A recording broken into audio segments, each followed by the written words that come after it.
you guys.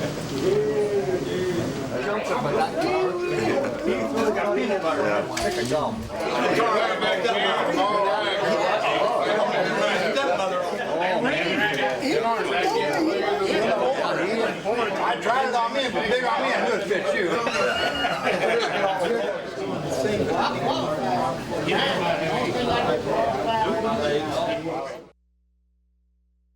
Well, when they drafted me and they told me I was going to Korea, and I asked them what part of Texas was it in, because I didn't know about, I'd never heard of Korea before. I was at home with my dad and mother on the farm. We had a farm right outside of New Hamburg, Missouri, there in Scott County, southeast Missouri. I was helping Dad on the farm.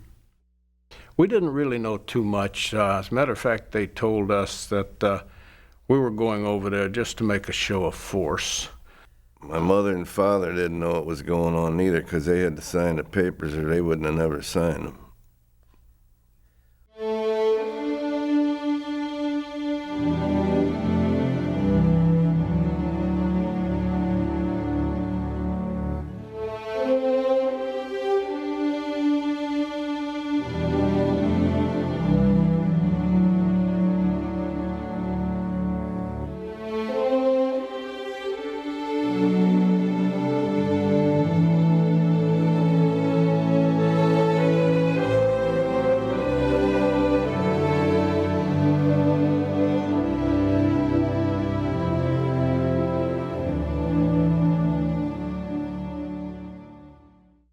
I went to Fort Leonard Wood, Missouri in November of '50 for my basic training. I had 14 weeks of basic infantry training. We trained for everything. We took all kind of training for almost every kind of gun there was, mortars, bazookas, and machine guns. I went to boot camp at Paracel in South Carolina. Then I went to Camp Lejeune, North Carolina, and joined the 2nd Marine Division. And when I stayed there a while, we went to San Juan, Puerto Rico on maneuvers down there, and then when we come back, they shipped us to Korea. The bulk of the ship was occupied by members of the 45th California National Guard Infantry Division that were being transported over to Japan. And then at Camp Drake, we did some processing, and we were sent on a 36-hour train trip down to the southern island of Japan, named of Kyushu, and that's where we processed some more in preparation to go into Korea. Well, we had landed in Japan and seen a little bit, of the Oriental people, but their way of life was just so different. It was a rude awakening. What am I doing here? What's it about? And then talking to some of the officers, they explained what was going on. We were to more or less show these upstart North Koreans just what the American forces were like, and they were going to go right back across the 38th parallel where they belong and leave these South Koreans alone. It didn't exactly happen that way. We were a bunch of under-equipped, probably underaged, and under-trained group of people. And we went up against a well-trained, well-dedicated force of hardened fighters that really tore us up for the first few months of the war. Well, you have the end of World War II, and everybody is looking to advance their own interests. Soviet Union would like to expand its zones of power in Eastern Europe and in Asia, and Korea was a perfect place. China had just emerged as an independent country in 1949 and wanted to solidify its position. North Korea wanted to unify the Korean Peninsula, and South Korea wanted to unify the peninsula. And the United States wanted to, in the midst of all this, contain the spread of communism. So everyone had an objective, and they all collided at this one spot in time.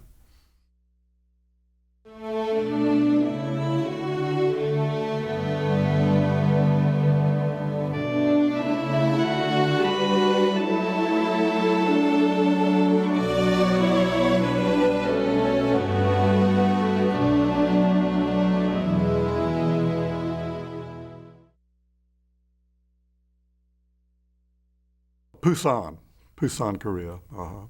We got on a train there and went up to the division rear, and then we stayed there for about a day or so, and then we got assigned to our companies up on the front lines. We landed in Korea. It was on the 31st of July in Busan.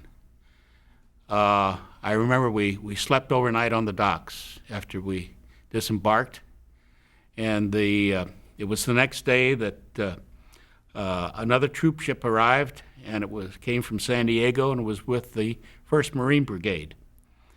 And we ended up going into a bivouac area near the Miryang River in the Busan perimeter along with the 1st Marines.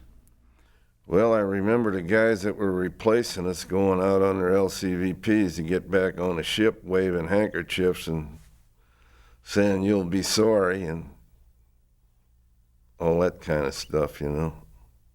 And when you got on land, what'd you think? I thought they were right. Because the first place they put us in was a bunker, and there was maybe 10 dead Marines in there covered with ponchos, you know. One of the bunkers got hit up ahead of us, and they had us kind of sitting back there for a day or two. And we had to go pick up a couple guys that got hit in there, you know, and they were both dead. And of course, they sent one guy that had been over there a long time, and then a couple of us new replacements in there. You start thinking to yourself, what am I into here?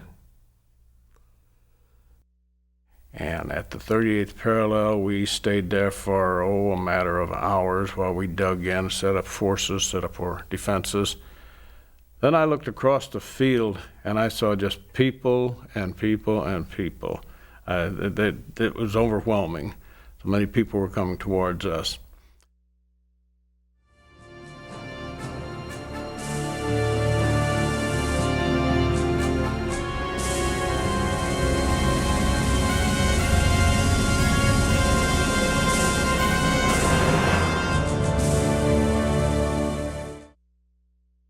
The Chinese got into the war because the United States had pushed North Korea out of South Korea, and in that success, they continued pushing up past the 38th parallel.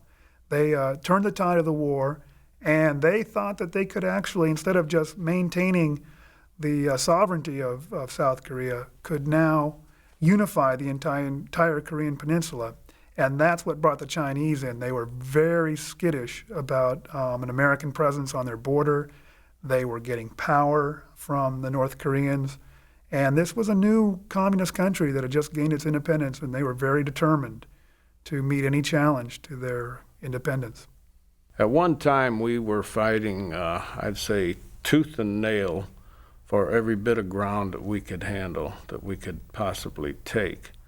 Then, for some reason or another, we got an order from higher officers that we have to get to past the 38th parallel and up to the Yalu River. We loaded on trucks, and we made as much as 20 miles a day progress. And what actually happened was the North Koreans withdrew into the mountains, watched us go by. When we got to the Yalu River, the Chinese came across the river, the North Koreans came down from the mountains, had us boxed in, and practically annihilated us. It was overwhelming. We didn't really know what to think. There were so many people, and we just stayed there and fought and fired until they were so close to us, they overran us, and we just had to get out. It was kind of devastating. Afterwards, you have time to reflect, and you think, boy, what have I just gone through? And at that time, you get a little scared, more than a little.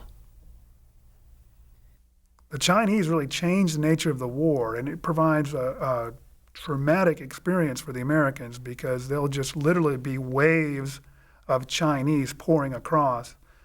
Some estimates, and the estimates are not good, the Chinese put over 2.5 million soldiers in the field, combined with 250,000 North Koreans. And they are able to literally flood American positions. They will test the manpower resources of the American forces, the UN forces. I remember when the Chinese entered, there was extreme confusion. I understand there were close to 50,000 Chinese that came across the river and without warning attacked us. We were on the hills overlooking the Muriang River, and the North Koreans were on one side, we were on the other side. The word came down from our commanding officer that there was no way we could be taken off the peninsula. They didn't have the ships or the way to evacuate us, so we were told that we had to either fight or surrender. And that's not much of a choice, but the better choice would be to fight. There was thousands and thousands of them. And you'd hear bugles blowing. And here they'd come over the hills.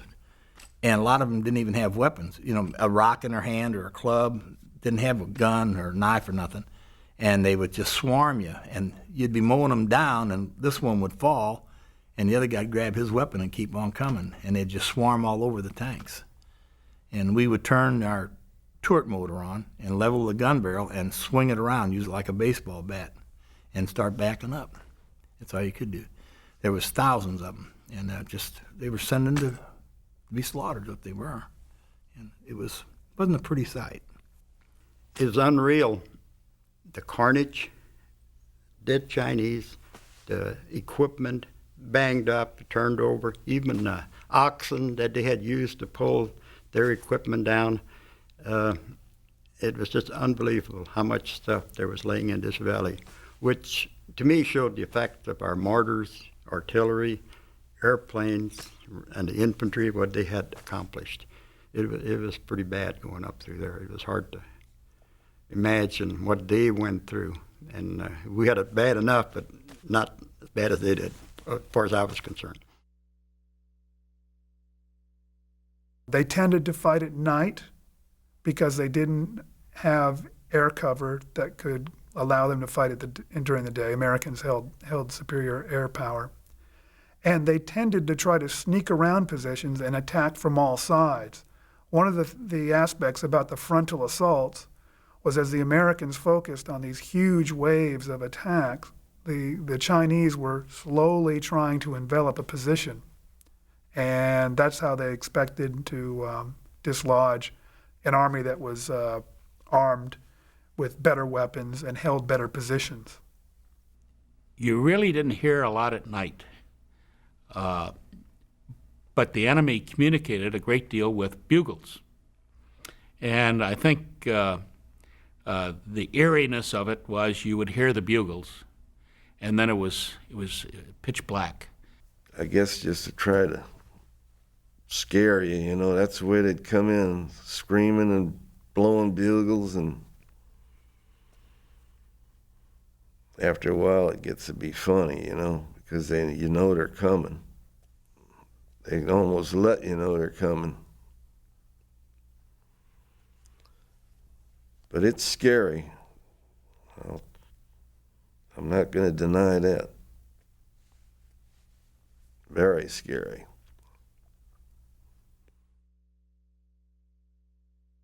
They trucked us over around Chun-Chan. That's over near the 38th parallel. We were still behind the 38th parallel on this first action. And the Air Force had caught about 50,000 Chinese coming over the 38th parallel. They was riding horses, and some of them were riding horses and everything, and they just slaughtered them. And we had to go in there and mop them up. Oh, it was some bloodbath in that area. They would have an observer on a hill someplace, and he would tell them the coordinates where they fly to, and they would go there and they would tell them that the bomb this certain coordinates, you know, on the map. Well, that's where our planes would go in there and put the rockets in there, or machine guns, or drop the napalm, one or the other, you know. They went up, and they would go down so low that sometimes they would have tree limbs in the tail section of the plane, or they would get some of the flak from their own bombs.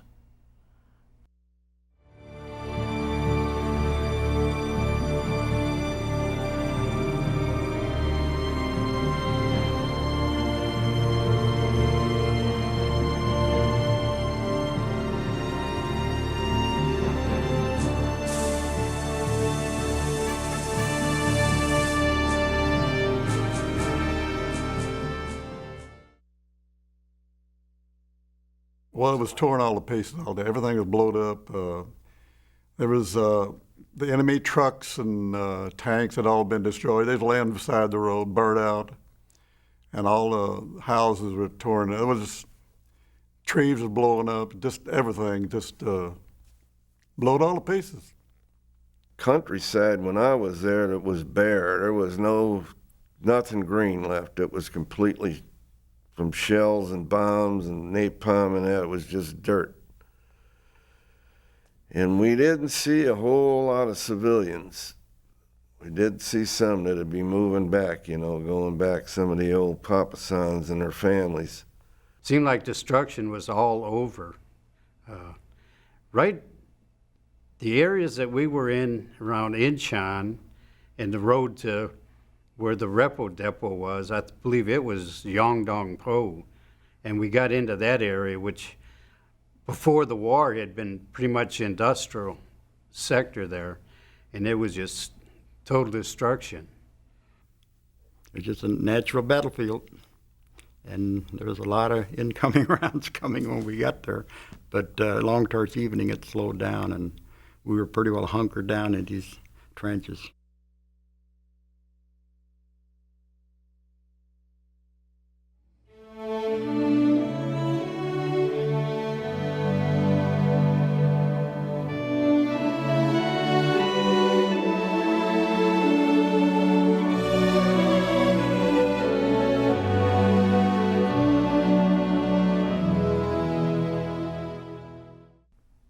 My memory of Pyongyang was it was very cold. It was below zero. We did not have adequate clothing for that type of weather. We had no insulated boots. We had no heavy overcoats, no good gloves. The snow was pretty deep, but boy, it got so cold. See, the wind comes out of down the peninsula from Siberia, out of Vladivostok, Russia. It all comes down that peninsula. And boy, it is cold. That's the coldest place I've ever been in my life.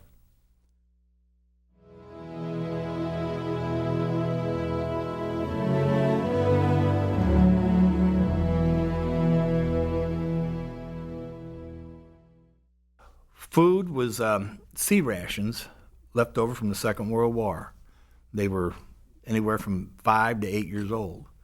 I've had probably 5 hot meals the whole time I was there.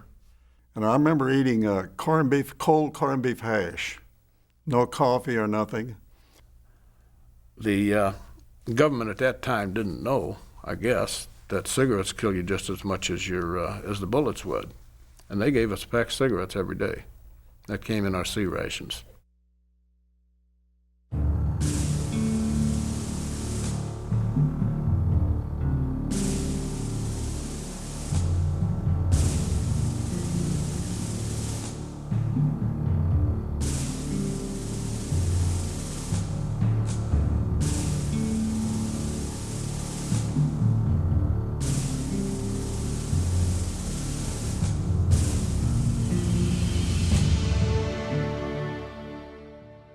One particular instance I remember there, and I'll probably remember it the rest of my life.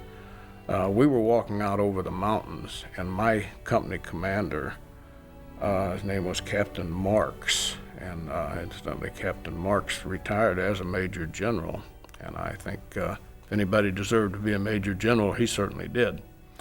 But there was another man with us, and he was the commanding officer, or he was the senior officer. He was a major.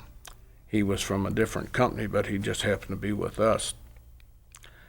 And he said, I don't want to walk over these mountains. I'm going to take my people. He had about 30 people with him. He said, and we'll all go. He wanted us to go also. And we're going to go down and walk through the lower part, through the village and that. And Captain Marks says, no. He said, we're not going to do that. He said, I'm not, and my people are not going to do this. So I guess they had to exchange a few words, I don't know what. But he took his 30 people and went down through the village, and we stayed on the top of the mountain, and we watched him and his 30 people get ambushed, and they all died. That was a pretty bad story, and I'll probably remember that the rest of my life. We were up on the other side of the MGM River, and I can't even remember the name of that town that we took over the main line of resistance up there, the middle of it, the 1st Marine Division did, but we had, I don't know how many outposts out in front of them, and we manned all them outposts. That's where all the combat was then, you know. That OP-2, I believe it was, we held that thing for I don't know how long, but the Chinese, they'd hit that. We had roughly a platoon of men on there, which is roughly about 48 men, and they'd hit with a battalion, like maybe 1,300 men. We lost a lot of good men on that hill, and I think we had 2 Navy Cross winners on there, and God knows how many silver and bronze and Purple Hearts, because the Chinese were fanatics just like the Japanese, you know. They used to come in there with Bangalore torpedoes, and that is a piece of pipe that they load up with explosives with a cap on it, and they could be anywhere from 6 foot long to 20 feet long. One guy, they'd carry them on their shoulders, and then they'd come in where the barbed wire was and pull them things and blow themselves and the wire all up, you know, at the same time. Try to get a breach in there to get through. And I remember one time our officers and some of the platoon leaders and sergeants would carry carbines, and they did away with them because in padded uniforms the Chinese were wearing, that carbine would knock them down. You know, if you'd hit them, they'd still keep coming. And they had got to the point where they were tying up their pressure points, their wrists and their... So if they did get hit hard, they wouldn't bleed to death so fast. That's the kind of people they were, you know. But get me right, they were smart. Their mortarmen were some of the best in the world. They could put a round down and put the next one in your pocket. They were deadly with them mortars. But you could hear them coming, but, you know, when they leave the tube, you can hear it. If you hear them go over, you're all right. You know, if you don't, the one you don't hear is the one that gets you, because they right over the top of you. We had ambush patrols, too. We'd go out and find a spot where we thought the Chinese were coming, and we'd sit there and wait for them. And they'd do vice versa, you know. They'd set up them ambushes. But after you're there a while, most guys knew just about where they'd be, but not always. A couple times we'd be out there and just walk right into them. They didn't know we were there, and we didn't know they were there. You know, they just come around a hill, and there you are, face to face. We went out on a combat patrol one night, and we made contact with the enemy and come back. Our company commander was even with us, which ain't supposed to be, but he was. And we got back to the main line of resistance, and they started that artillery, and they killed more men. I think we had 4 KIAs there and maybe half a dozen WIAs. After we got back behind the main line, which was more than what we took out on the patrol. Well, you know, I was point man on about 80% of them patrols, and I carried a 12-gauge shotgun with an air-cooled barrel on it. They had them 3-inch Magnum brass all the way up on a shotgun shell. You know what a shotgun shell looks like. But these were brass all the way up with double aughts. And I got used to being out there. Now, I'm not going to tell you I wasn't scared, because I was. I was more scared of the mortars and the artillery, because we'd go through them rice paddies. And that's the main reason I kept going out, because I knew right where everything was after a while, you know. We were all friends in that company there. You knew that one day you were going to get up and one of them was going to be gone, but that's the way it was, you know, so.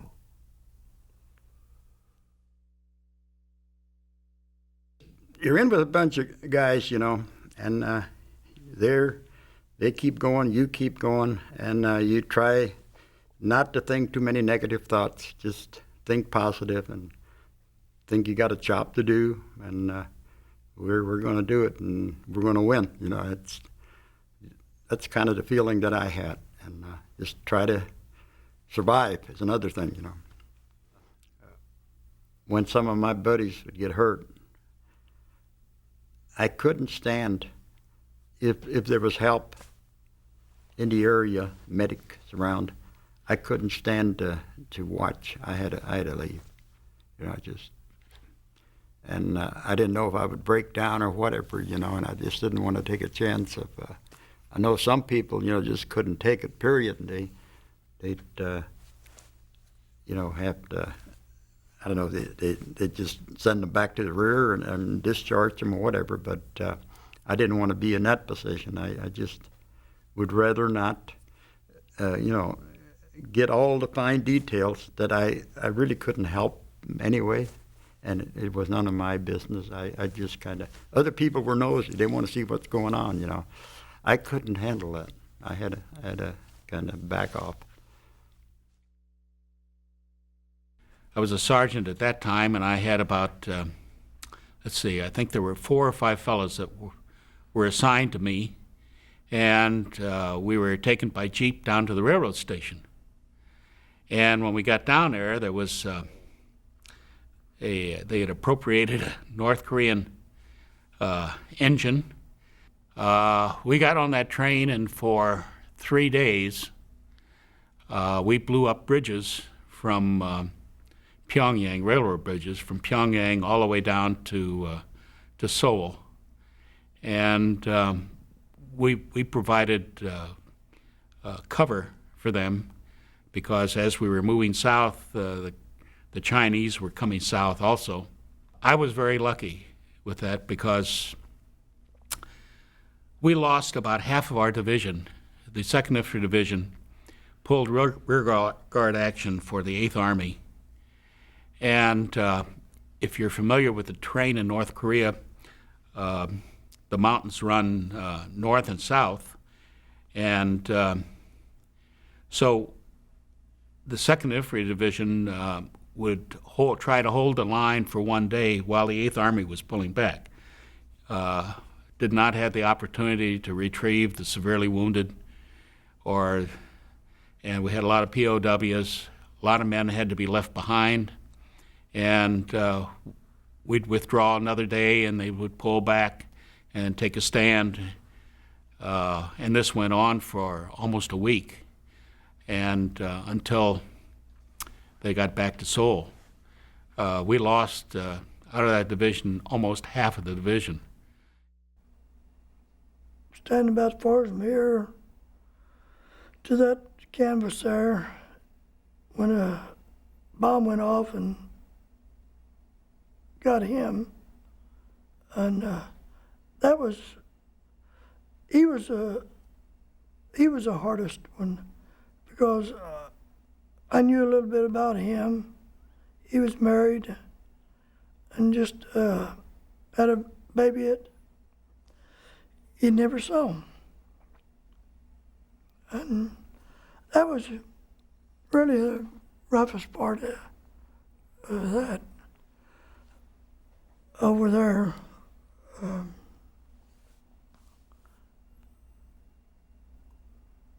He just never made it back. We was out on a place called Mungalee. We was out there 16 days. We was about 5 miles out in front of the front lines. We was trying to search for the enemy, to find out where they were located at. And on the 16th day, we got ambushed.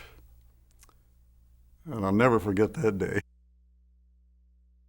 And we crossed this river, and we went up in the valley there about a mile, and we run onto a South Korean patrol. And they said that there were many Chinese in the back of them, and we didn't believe them. So we went up about a mile up, and boy, we got hit with a 50 caliber machine gun fire right in a little valley. And I run and got behind a house up there which had been burnt down, and only the foundation was standing up. It was about 3 foot tall. It was just made out of rocks. It wasn't concrete or nothing, just rocks. And I got behind that, and machine gun fire was so intense that I run across this little rice field into a dried out creek. And boy, there was GIs, American soldiers running over one. They're trying to get out of there. We was in a horseshoe type trap. We was in this valley, and there's hills all the way around us. And we finally got out of there, and I was running down this rice field on this path, and the machine gun fire was raking the area, and I dived off in this rice. And I started to peek up my head up, and a bullet just missed me by inches. It went zing. And we finally got out of there and went back to that river, and we waded that river. It was about like the Merrimack River. And we got back to our position that night, and we abandoned that place. We walked all night long. We had a Iraq soldier stole some stuff from our group.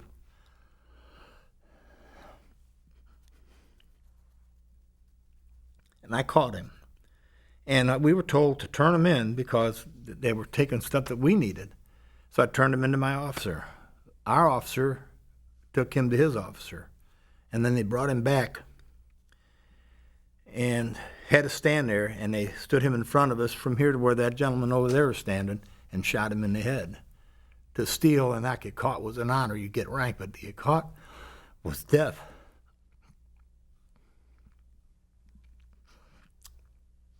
And I feel responsible for that man dying. And I've lived with him now for 52 years. And that's why I tried to forget about Korea. I never talked about it up until I got into Korea, Chapter 3, and we went around the schools to tell America. And those are things you don't want to remember. And I just never did talk about it. My family don't know, haven't heard any of the stories that went on over there. And there's a lot of them.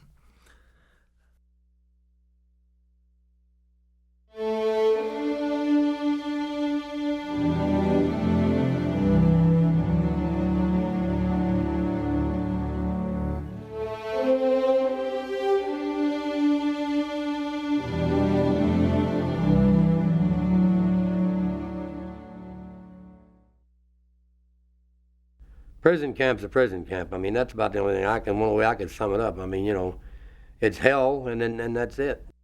After we taken Sewell, then we split from the 1st Marine Division. We went south for a cleanup division, and then we got on ships at Busan and made the beachhead at Iowa, way up north in North Korea. And we went from there to push to the Chosin Reservoir. That's where we got captured at. 100,000 Chinese troops come across.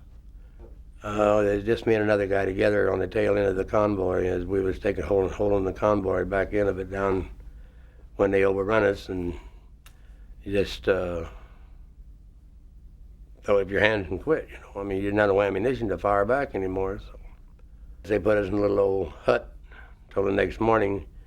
Then they moved us up to a big schoolhouse where the rest of the troops was at that they had captured in the battle there, you know. Then they started marching us north for a prison camp. And we marched from November the 29th till December the 25th. They gave us off for Christmas, rested. And then we got into Pyeongtaung, Korea, Camp 5 prison camp on January 21st. You didn't want to fall, or you didn't want to sit down and lay down because they'd shoot you. And you had to get a hold of the man beside you walking and let him sleep for a while walking, and then you'd sleep for a while walking. In the march I was in, there was about 400 of us. And about 250 made it to Camp 5. So altogether I was a POW for 33 months, like 3 days being 33 months. In Camp 5, they was estimated to be, I guess, 1,600 or more died while we were there. We carried very as high as 72 that would die in a 48-hour period. Just take 4 to carry one, and the ground was so hard that you couldn't get a hole 6 inches deep hardly to put them in. You just do the best you could. I had a buddy that they tied him up because we was attempting to escape from Camp 3. Somebody turned us in for a couple of cigarettes before we ever got out, and they tied him up in a way, I guess every way he'd move, the ropes would get tighter. They're good with their knots. And his arms was black from here down to his hands, both arms, you know. I think he was tied up about 5 days like that. He almost went mad from the, but he didn't. I mean, he survived it, you know. There was 15 of us put in a small room. They was rooming in the building, in the room that we was, for 7 men on each side, and then one sleep down the middle on your feet. And if you get ready to turn over during the middle of the night, you'd have to wake everybody up on your side and say, "Hey, we turning." They gave us a small bowl, about like a cereal bowl to eat out of, and that's what we got twice a day, about 3/4 full of stuff like you feed your parakeet, that bird seed. Sometimes we get a little bit of rice and little cracked corn, and that was about it. I weighed 157 pounds when I got captured. They weighed us when we got to Korea in March, I think they weighed us. I got captured in November, and I weighed 87 pounds. As far as like somebody giving up, you know, there's nothing anybody can do for them. You can talk to them all night. I talked to this one guy, and he was looking a lot better health than I do, and he said, "Oh, Les," he said, and he was from Kentucky, and he said, "I won't be around tomorrow." And I said, "What are you talking about? You're in good shape, man. Hang in there. What's wrong with you?" The next morning, he was dead. You know, I mean, it's just that simple. And he had no wounds, you know. So all I can say on him, he just gave up. I mean, you know, and good Lord took him. So this one guy, he just walked out into the river and kept walking and never did come back. You know, he just walked out there and drowned. He just said, you know, "I've had it," and that was it. Well, one of the very worst moments was my first burial detail. There was a hill right across, up from where we was, our compound was, and we carried these people up there and laid them off down in that trench, and nothing to wrap them in, and or no coffins or nothing. Just laid them down in there and throwed in the dirt and rocks and covered it the best we could. And I got to thinking, these men or folks will never know where they're at. And it got to me. I started bawling, started crying like a baby. I couldn't help it. Well, like I said, a lot of them died from frozen feet. A lot of them died from lack of medical care. A lot of them died from their wounds that they didn't have the medicine to take care of. A lot of them just gave up. Probably a lot of them died from starvation. You know, I mean, they just didn't get the food to nourish their body enough. You know, if you can imagine what hell is, then you can imagine what a prison camp is.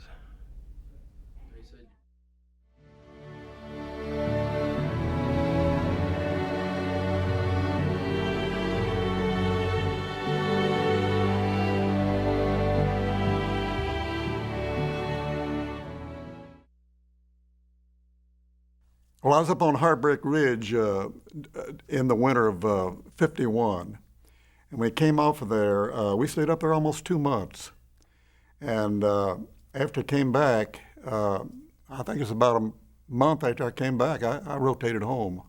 I left out of Incheon. I don't know if you heard of that place or not. Left out of there and went to Sasebo, Japan, and stayed there a couple of days. And we processed and got new clothes and everything, and got on this ship and headed to San Francisco. And we didn't get no greetings like they do nowadays. We had an army band there, played a song, "If I Knew You Were Coming, I'd Have Baked a Cake." That's the only greeting we got. Even my parents weren't even notified that I was coming home. Like I said before, I come from a small community, and I had a lot of relations, and everybody in the area I lived in for miles knew me, in New Hamburg, in the little town of Kelso next door, and they were curious what went on. They were curious and glad to see me back home. And the thing that probably, if I was disappointed, would be the media and the politicians didn't really talk about it, didn't give you any credit, it seems like, or whatever the word might be, for what we did. When I got home, people hardly knew I was gone. They say, "We haven't seen you around for a while. Where have you been?" I said, "Well, I've been in Korea." "What were you doing in Korea? Where's that?" So it was pretty much, people didn't think too much about it, really, about us when we were gone. About 4 months after I was there in Korea, they were looking, they said, "Say, can anybody type?" Oh, well, hey, I volunteered because that was going to get me further away from the front, and I ended up in regiment rear, and I was assigned to write letters, type letters for the commanding officer of the regiment to the families of those men that were either missing in action or killed in action, praising the bravery of the men that had given their lives. Because one of the things that the Korean veterans have always said is that freedom is not free. And I think about things that happened 50 years ago. And a lot of the people that I know, and people in this room, are not 50 years old. And but they are the recipients of what those men gave.